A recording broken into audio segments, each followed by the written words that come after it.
The wind that afternoon carried a biting chill, the kind that slips through thin sweaters and reminds you that autumn, though beautiful, can be cruel. In the middle of the park, a little girl sat on a worn wooden bench beside her mother, a frayed blanket wrapped tightly around her small shoulders.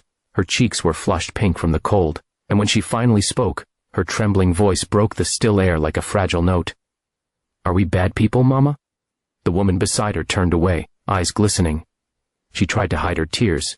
Before she could respond, a man sitting a few benches away, sandwich in hand, heard those words, and something deep inside him stopped.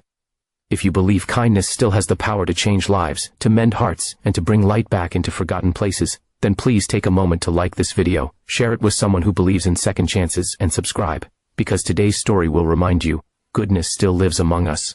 Ethan Cole had come to the park that day for one reason, to eat his lunch in peace. A single father, he'd been balancing 2 jobs since losing his wife, Claire, 2 years ago. His world revolved around his 7-year-old son, Noah, and the few precious moments they shared between school, work, and exhaustion. But when Ethan's eyes fell upon the woman and child nearby, something stirred within him, a quiet ache that brought back memories of his own struggles.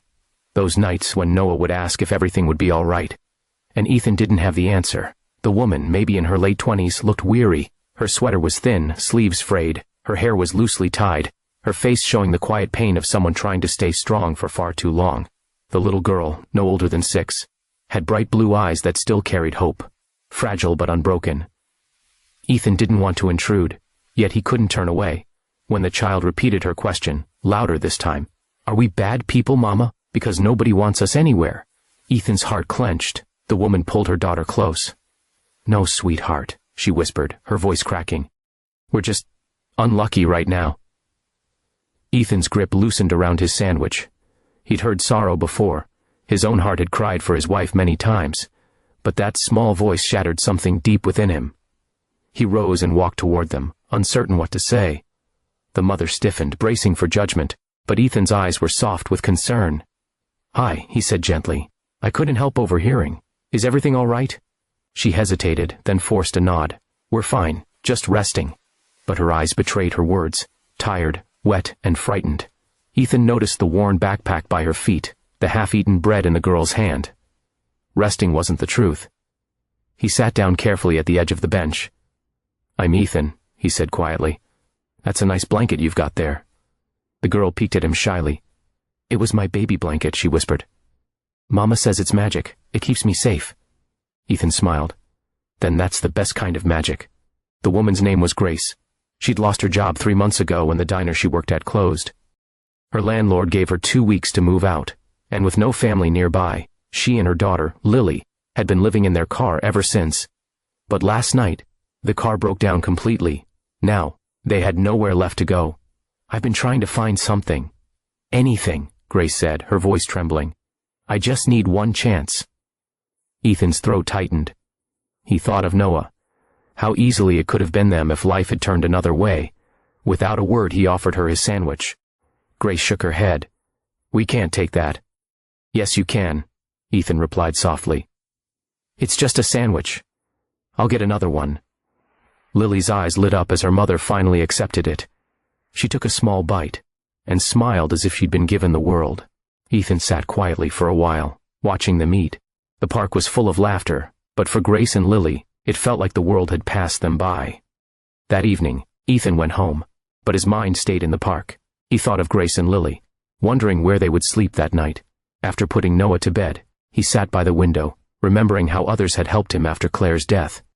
He'd promised himself he'd repay that kindness one day. Maybe that day had come.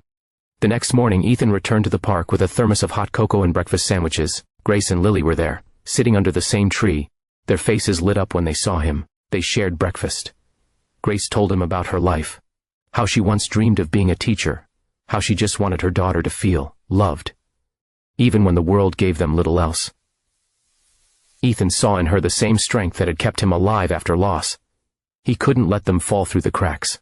That day, he called a friend who managed a cafe nearby. There was an opening for a part-time waitress. Grace hesitated, but Ethan smiled. "You said you just needed one chance. Take it." The next day, she did. Nervous but determined, she walked in with Lily's hand in hers. By the end of her first shift, she was smiling again, For the first time in months, what began as one act of kindness slowly turned into something deeper, an unspoken connection between two people healing together. Weeks passed. Grace found a small apartment, and Ethan helped her move in. Lily and Noah became inseparable, playing in the same park where it all began. One evening, as the sun dipped low, Ethan sat on that same bench, watching Grace laugh with Lily. The sound was so pure it brought tears to his eyes. Then Lily turned to him and said, "Mr. Ethan, Mama says you're our angel." He smiled softly. "Maybe we're all angels for someone else, Lily." That night, Grace stood at her door as Ethan prepared to leave. "You didn't have to help us," she said quietly. "But you did." "Why?" He paused, his voice gentle. "Because once, someone helped me when I thought I had nothing left, and because your little girl reminded me what real strength looks like." She hugged him tightly, not out of romance, but out of something more sacred. Gratitude, humanity, and hope intertwined. Months later, Christmas lights glowed across town. The cafe was busier than ever, and Grace had become one of its most loved employees. Ethan and Noah often visited, bringing small gifts for Lily. On Christmas Eve, as snow began to fall, Ethan invited them to spend the evening with his family. Laughter filled the house, and for the first time in years, it felt whole again. After dinner, while the children played near the tree, Grace sat beside Ethan. "You changed our lives," she said.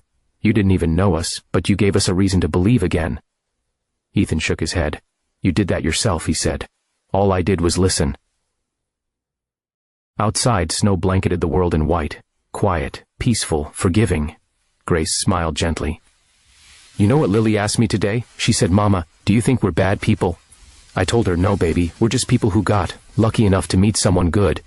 Ethan's eyes glistened. "Then maybe," he said softly, "we were meant to find each other."